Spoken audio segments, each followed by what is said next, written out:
آزادی اللہ نے آدم کو عطا فرما دی، لیکن ان کو اپنی زمانی اور مکانی حیثیت کے مطابق جتنا علم چاہتے تھے اللہ نے ان کو کافی فرما دیا۔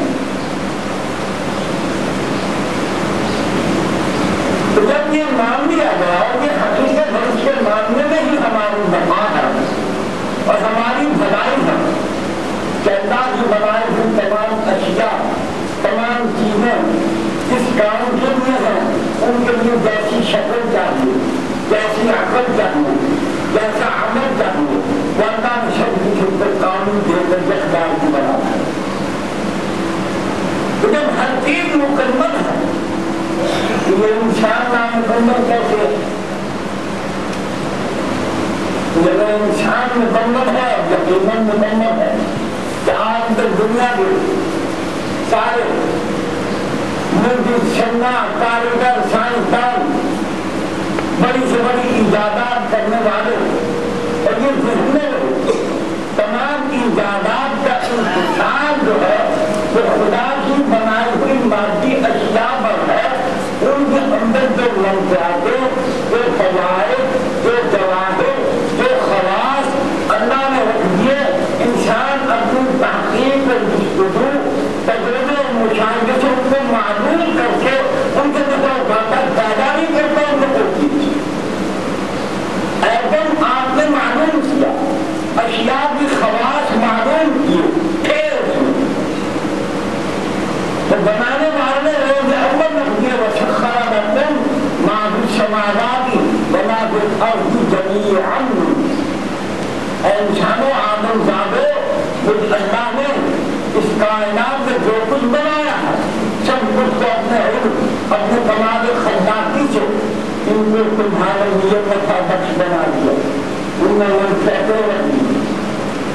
ہم اپنی گفتگو سے، اپنی تحقیق سے، اور یہ عموم بھی خدا کی طرف سے آئے، خدا کی طرف سے تمام علوم کا منبع اللہ کی ذات ہے۔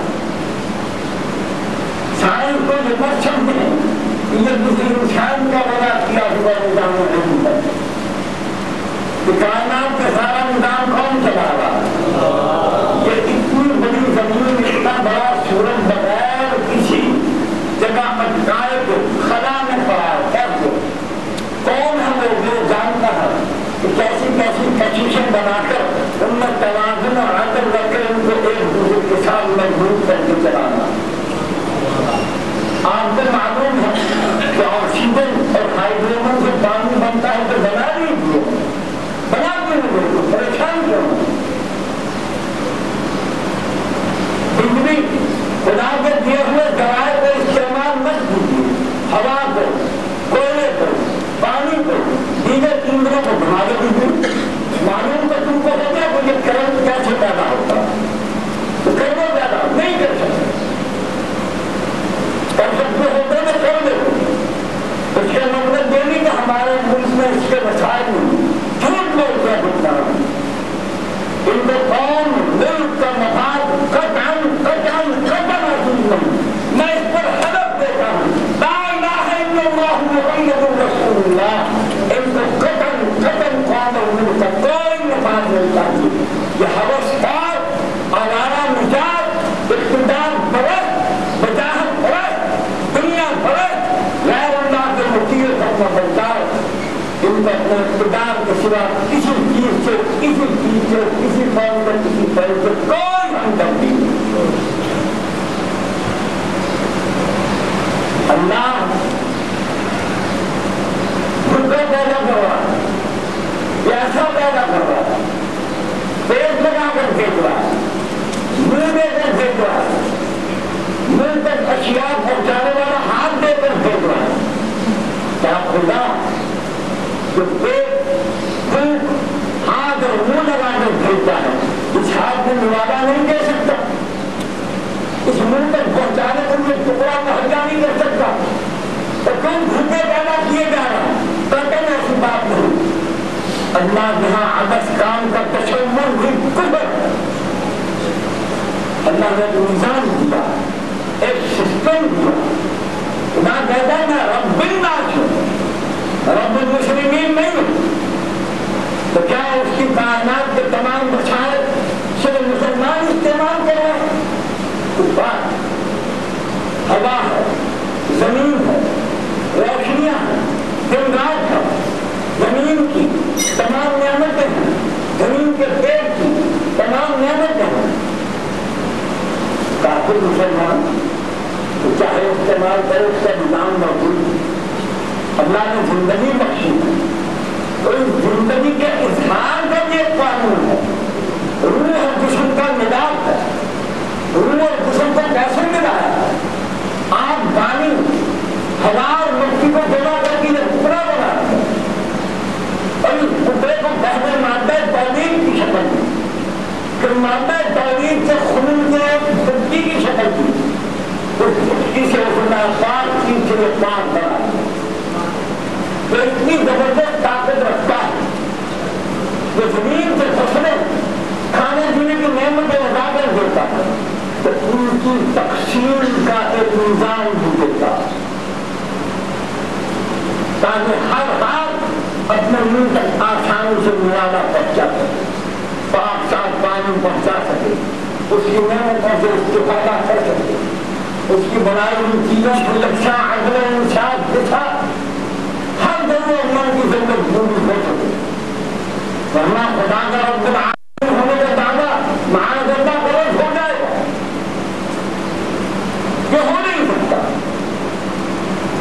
جب اپنی زمین پر اپنے آسمان کی چھت کے نیچے اپنے سورج کی روشنی, اپنے چاند کی روشنی, اپنے ستاروں کی روشنی, زمین کی مادی خزانے, اس پر پابندی نہیں لگاتا کہ کافر میں چھوے سے مسلمان حاصل کرے تو اس کا نظام نافذ ہوتا ہے کہ یہ کیسے ممکن ہے کہ عدد کے ساتھ فرق بنا ملے. بات بشر نیت کی ہے کہ ہم کیا چاہتے ہیں. جو آیات مبارکہ اللہ نے پڑھنے کی توفیق دی ہے, اٹھاؤ قرآن کو, جاؤ علماء کے پاس جاؤ. میں عالم ہونے کے دعوے دار نہیں ہوں, علماء حق کا بنتا ہے, لیکن یہ وضاحت بھی کرتا ہوں میں سیاسی علماء کو اپنے پاؤں کی ٹھوکرے میں رکھتا ہوں. یہ مفاد پڑے اپنے مادی مفاد اقتدار اور پیسے کے لیے خدا کے دین کو چھپا دیتے ہیں. اپنی مسئلے کو دین کا نام دیتے ہیں, خدا اس کا نام دین نہیں ہے. وہ مسئلے ہیں جس سے امت کے لیے دین پر عمل کرنے کا راستہ خود کا وہ حکمت الجامع ہے, اور جس سے فرد کو یا بیوے کو مادی معاشی مفاد حاصل ہو. وہ مصلحت نہیں ہے, وہ حکمت التدبر نہیں ہے, وہ مکاری اور عجزاری ہے, وہ فریب اور دھوکہ. نہ دعوی رکھ کر نمازیں پڑھ کر قرآن پڑھ کر حدیث پڑھ کر میں ظالمہ سبزار حکمران کے ساتھ دوں جو اعلانیہ طور پر 1450 سال سے مسلمہ امور میں اختلاف اور تشدید پیدا کر رہا ہے, اور میرا تعاون اسے حاصل ہو. بتائیے اس طرز عمل سے دین کو فائدہ ہوگا یا نقصان ہوگا؟ آج کس کے مضبوط ہوگی؟ اس کے جو دین کی اجتماعی اور کامل حیثیت کو ناقص بنانے کی مضمون کو جس کا لگا ہے. حدود آرڈیننس میں کیا کیا گیا, حقوق مسلمان بل میں کیا کیا گیا, کیا اس کو اسلام مان لیا جائے کہ اگر عورت کسی مرد کے ساتھ اپنے خامد کے علاوہ اپنے خامد داری زندگی گزارنا چاہے اور اس کی مرضی ہو تو پھر اس کو قبول کر لیا جائے, وہ زنا نہیں رہے گا. ساری کائنات کے ذرہ ذرہ الٹ جاؤ, کسی عورت کو یہ حق حاصل نہیں کہ بغیر نکاح کے شرعی حدود کے ساتھ جو نکاح ہے وہ کسی مرد کے ساتھ ازدواجی تعلقات قائم نہیں کر سکتی.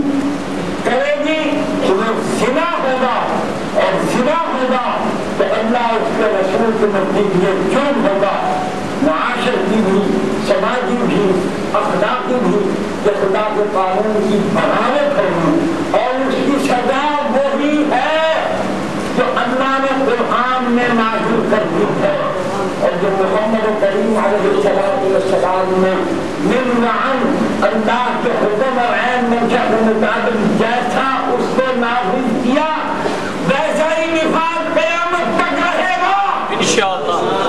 نعرہ تکبیر، کسی قوم کے کہنے سے اس کی حیثیت بدلی نہیں جاتی۔ اگر یہود و نصارا، یورپ اور امریکہ یا خدا نارسیدہ بدبخت نامراد لوگ یا دین حق سے محروم لوگ، کفار و مشرکین، اگر ان سزاؤں کو، جن سزاؤں کی ظاہری شکل بے شک اس میں خوفناکی ہے، جب ایک عورت زنا کے جرم میں زنا ثابت ہونے سے شادی شدہ یا غیر شادی شدہ ہو اور زنا اس پر شرعی اصولوں کے مطابق شہادت سے ثابت ہو جائے تو پھر اس کو وہی سزا ملے گی جو سزا اللہ نے قرآن میں مقرر کیا پیغمبر نے جانی، اور یہ رحمت ہے۔ اس کی ظاہری شکل خوفناک اس لیے بنا دی گئی تاکہ لوگ اس بھیانک جرم سے باز رہیں، ان پر ہیبت ڈال دے۔ یہ بدکاری کا عمل اگر کیا تو پھر ہمارے چیخے اڑیں گے، یوں رسوائی ہوگی۔ شادی شدہ مرد عورت زنا میں شامل ہو ثابت ہو جائے تو جہاں تک نبی نے زمین میں اس کو دفن کیا ہے زندہ ہو، نبی رحمت رسول رحمت نے رب العالمین الرحمن الرحیم خدا کے حکم کے تحت اس سزا کو جاری کیا۔ ان سزاؤں کو سفاکانہ، ظالمانہ، وحشیانہ کہنے والا کافر ہے،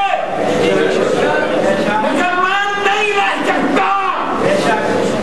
اس کو مسلمان کہنے والا بھی کافر اور مرتد ہے۔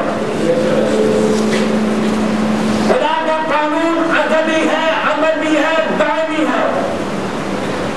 محمد کریم علیہ السلام کی ختم نبوت کا معنی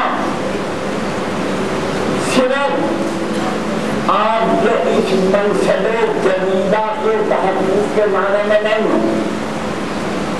نبوت قانون ہوتا ہے، پیغمبر جو دین، جو نظام حیات، جو نظام اخلاق، جو نظام معاشیات، جو نظام سیاسیات، جو نظام تہذیب و تمدن، نظام تعلیم و تبلیغ، نظام زندگی دے کر آیا ہے، یہ کامل اکمل ہے، یہ دائمی ہے، یہی ختم نبوت کا معنی کہ اب کوئی نیا نبی نہیں آنا تو نیا قانون نہیں آنا، نیا قانون نہیں آنا تو نیا طرز زندگی نہیں آنا۔ بات سمجھ میں آئی؟